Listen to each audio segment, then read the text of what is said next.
ગુજરાતના અન્ય જિલ્લાઓની જેમ નર્મદા જિલ્લામાં પણ સંખ્યાબંધ નોંધાયેલા મતદારોના નામ સામે વાંધો ઉઠાવી ફોર્મ 7 ભરાયા હોવાના મામલે આમ આદમી પાર્ટી અને કોંગ્રેસ દ્વારા આક્રમક વલણ અપનાવતા હજારોની સંખ્યામાં આવેલા ફોર્મ 7 રાતોરાત ભારે માત્રામાં પાછા ખેંચાઈ ગયા હોવાનું તંત્રએ જણાવ્યું હતું। પણ આ તમામ ફોર્મ કોણ ભરી ગયું અને ક્યારે ભરી ગયું તેવા અણિયાણા સવાલોના જવાબ આપવામાં હવે નર્મદા જિલ્લાના વહીવટી તંત્રને હાથ ચડી ગયું હોય તેવું લાગી રહ્યું છે। જુઓ આ વિડીયોમાં।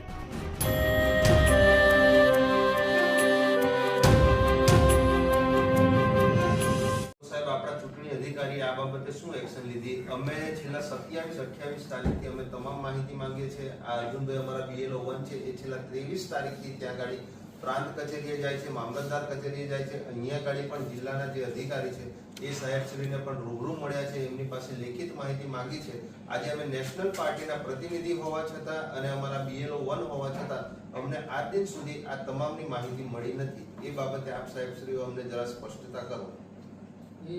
મારે આ જવાની પણ સાહેબ પ્રોપર થાય છે સાહેબ તમે આ જવાબ પર જે પ્રશ્ન છે, જે ગ્રાઉન્ડ પર પ્રશ્ન છે, અરજીઓ આપી કોણે? પ્રોસેસ જે છે એ બરાબર થઈ ગઈ નથી। સાહેબ અરજીઓ આપી કોણે? સાહેબ તમે પણ આપ સચિવ સાહેબ છો, તમે આ બરાબર કહો છો બરાબર। મેં એમ કહું આપને આ સિસ્ટમના તંત્રના ભાગરૂપે નીચેના ટેબલ પર ખોટા પેપર રિસીવ થયા એના પર શું એક્શન લેશો આપ સાહેબ?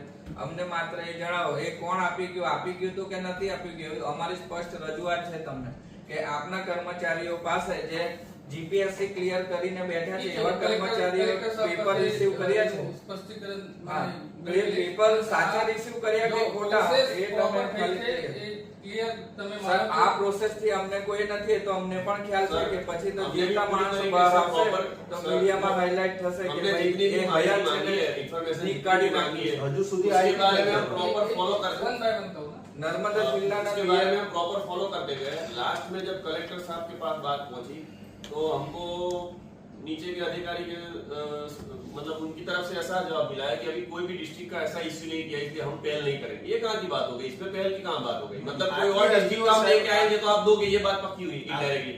આખા જિલ્લામાં 10 થી 15,000 અરજીઓ આ ફોર્મ નંબર 7 ની આવી। એ અરજી फॉर एग्जांपल भरूच डिस्ट्रिक्ट है, અરજદાર પણ છે, જાણવાના કોઈ જાણવાનો સાહેબ અમારો હક છે। અમને અમે નેશનલ પાર્ટીમાંથી આવે કોઈ કાર્યવાહી થઈ નથી ના પણ એ અરજદાર કોણ છે સાહેબ? તેની તો અમને માહિતી આપો। 10-15,000 છે આવું પણ આખા હું જિલ્લામાં। લખીને આપું છું અત્યારે કે આ 1.5 લાખ કાઢી નાખો, કાઢી નાખશે કોઈ? નહીં કાઢે। એવું કેવી રીતે પોસિબલ છે? ये तो सर हम भी जानते हैं जिसकी लाइक है उसकी बहस हम भी समझते हैं ये बात પ્રશ્ન ચિહ્ન ઉભો કરી દેવાનો। पर हमारे साथ जो समर्थक जुड़े उनको भी हम सेटिस्फाइड कर पाए एज अ लीडर। આ તો અમને એવું લાગે કે કોઈને બચાવી રહ્યું છે, કોઈનો ફીવર અને કરી સાહેબ અમે માહિતી માંગવા જઈએ તો 1.5 થી 2.5 વાગ્યાની ટેબલો બધી ખુરશીઓ ખાલી, ઓફિસ જ ખાલી થઈ જાય હે આખી ઓફિસ ખાલી। તમે જુઓ અમારા વિડિયો સોશિયલ મીડિયા પર ફરી રહ્યા છે। આ 7 નંબર એવો મુદ્દો છે કે આયો ક્યાંથી, કોણ આપ્યું, અમને તો એ જાણવું છે સાહેબ। આ તો થવાનું છે, અમને ખ્યાલ છે। આપણે નર્મદા જિલ્લાના BLO સાહેબ 1 નંબર કામ કર્યું છે। 3 વારનો રૂલ્સ હતો કે 3 વાર જઈને વેરીફાઈ કરવાનું। એ BLO બધા 3 વાર નહીં સાહેબ, નિયમ છોડીને 10 વાર ઘરે વેરીફાઈ કરવા ગયા કે મતદાર છે કે નહીં। 10 વાર ગયા છે, ગમે ત્યાં સોર્સિસ બી લગાયા છે। ઘણા તો કોઈને ઓળખે નહીં ને તો બીજા સોર્સિસ લગાવીને બી એની ખાતરી કરી છે। અને લાસ્ટમાં એમને જ્યારે સબમિટ કર્યું ને ત્યારે તમામ ચોકસાઈ રાખીને કર્યું છે। એટલે BLO ની કામગીરીમાં અમને કોઈ શંકા નથી, કોઈ ડાઉટ નથી। અમારો ઇશ્યુ છે 7 નંબરના ફોર્મ આટલી મોટી સંખ્યામાં ટેબલ પર આયા। હવે અમને ખાલી એટલું જણાય દો ને સાહેબ કોણ આપી ગયું। અમારો આ કોઈ કર્મચારી સાથે કોઈ વાંધો જ નથી, ખાલી અમને માત્ર એ 7 નંબરના ફોર્મની કોપી અમે અમારા ખર્ચે અમારા પૈસે કઢાઈ લેશું, ખાલી અમને ઝેરોક્સ જોઈએ। અત્યારે આપણે SIR પૂરતી વાત કરી ના SIR પૂરતી નહીં સાહેબ, સાહેબ, આ ગંભીર મુદ્દો છે સાહેબ। આ 10 થી 15,000 ફોર્મ સાહેબ અહીંયા ગાડી આવ્યા કેમ? એક મિનિટ તમે સાહેબ આ કોઈને છારવી રહ્યા છો? અહીંયા ગાડી અમને સ્પષ્ટપણે અહીં દેખાઈ રહ્યું છે। એક મિનિટ સાંભળો કહું છું, છતાં તમે સાહેબ આ ગંભીર પ્રશ્ન છે। 10 થી 15,000 ફોર્મ સાંભળો એટલા માટે કહું હા છું। જણાવો સાહેબ। હું એની પણ વિગત કલેક્ટર શ્રી આવે એટલે હું એમના પાસેથી પણ આ રિપોર્ટ લઈ લઈશ। પણ મેઈન મુદ્દો આપણે ડાયવર્ટ કરી રહ્યા મેઈન મુદ્દો ના ના સાહેબ એ તો રાઈટ છે। ચલો અમને એનાથી કોઈ નથી, આ જે છે અમને ખબર છે। આ સાહેબ પાસે હું વારંવાર આવું છું। આ સાહેબ જ કાલે લેટર પર નીચે કર્યો છે અને આ કોઈ કર્મચારી માથે નથી લેવાનું, એની નોકરીનો સવાલ છે, અમને ખ્યાલ છે। કોઈ જીવતો માણસ કાલે બહાર આવીને કહે છે કે મેં બધા પેપર રજૂ કર્યા છે અને મારું નીકળી ગયું એટલે એ તો કમ્પ્લેન થવાની છે, એફઆઈઆર દાખલ થવાની, એટલે કોઈ કર્મચારી એવું નહીં કરે. પણ કર્મચારીએ 7 નંબરના રિસીવિંગ કેમ લીધા, ચોકસાઈ કરી કે નહીં, અમારો પ્રશ્ન તે છે અને કર્યા છે તો અમને એની માહિતી જોઈએ. કારણ કે આટલી મોટી સંખ્યા સરકારી કચેરીની બહાર અમારા માણસો હોય છે. તમારી આગેવાનીમાં આમ સૂચના આપી દો કે આ લોકોને કાગળની કોપી આપી દો ને એ બીજું શું માંગે? अर्जुन भाई एक मिनट, और वो सर 7 नंबर फॉर्म पहुंचाने का काम किसका है? बीएलओ का है या कोई पॉलिटिकल लीडर का है? अगर मान लो कि मेरे को किसी के अगेंस्ट में ऑपोज है कि इनका नाम निकाल दो, तो मैं मेरे बीएलओ को दूंगा या मैं खुद जाके मामलतदार में दे दूंगा? मानो भाई एमा एक जाति दुश्मनी निकालने के लिए अगर वो मामलतदार रिसीव कर ले, एक बात है. નહીં 17 તારીખે થવાની. ના 17 તારીખે પ્રોસેસ આજે પૂરી થશે.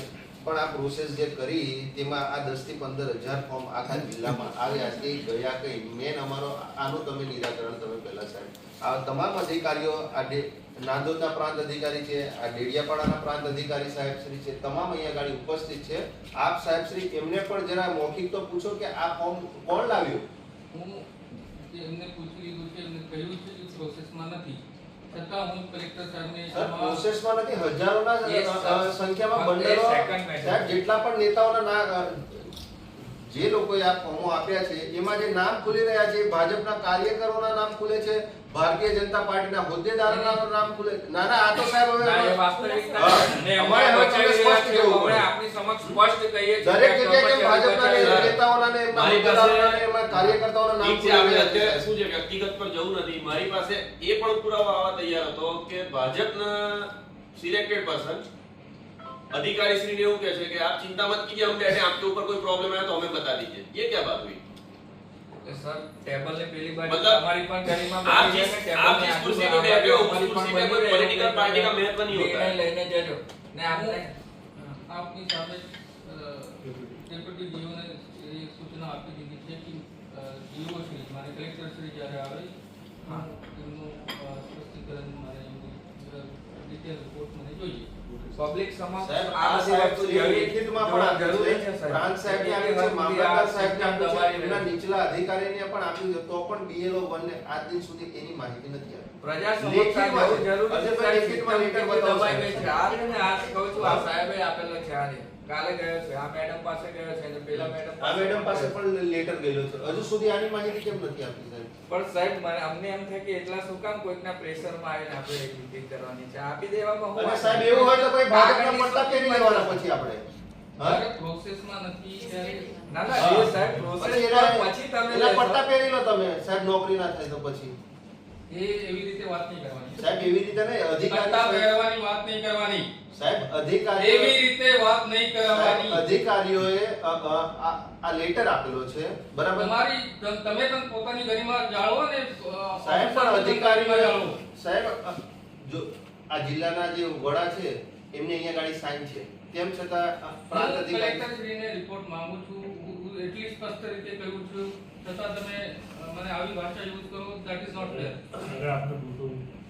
સાહેબ આ લાગે છે એવું, પણ બહુ ગંભીર નીચલા લેવલે આ બહુ ગંભીર પ્રશ્ન છે. હું પ્રશ્ન લઈને એટલા સિન્સિયરિટીથી એમના પાસેથી જવાબ લેવાનું છું. તો સાહેબ 2-4 દિવસમાં ફરી આપ સાહેબ શ્રીના અધ્યક્ષ સ્થાને મીટિંગ થાય અને આ બાબતની ફરીથી 17 તારીખ સુધીમાં ફરીથી આવવાનું છું. અને આ બાબતની તમામ સ્પષ્ટતા સાહેબ થાય સાહેબ અમને કોપી મળી જશે. અને સાહેબ અમને લોકોને કોપી મળે જે અરજદારો છે સાહેબ. 17 તો આપણે લાસ્ટ ડેટ છે.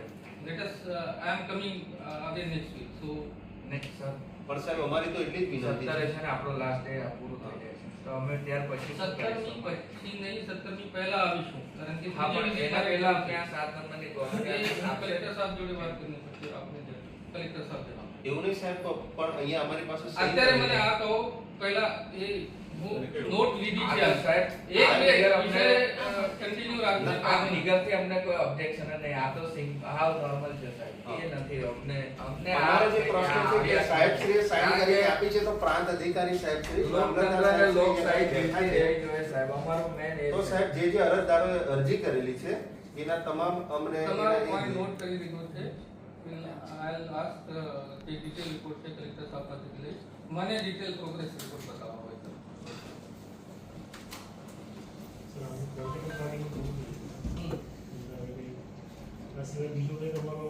ના, અમારો મેઇન પ્રશ્ન આ છે કે આટલા બધા ફોર્મ ક્યાંથી આવે? સરે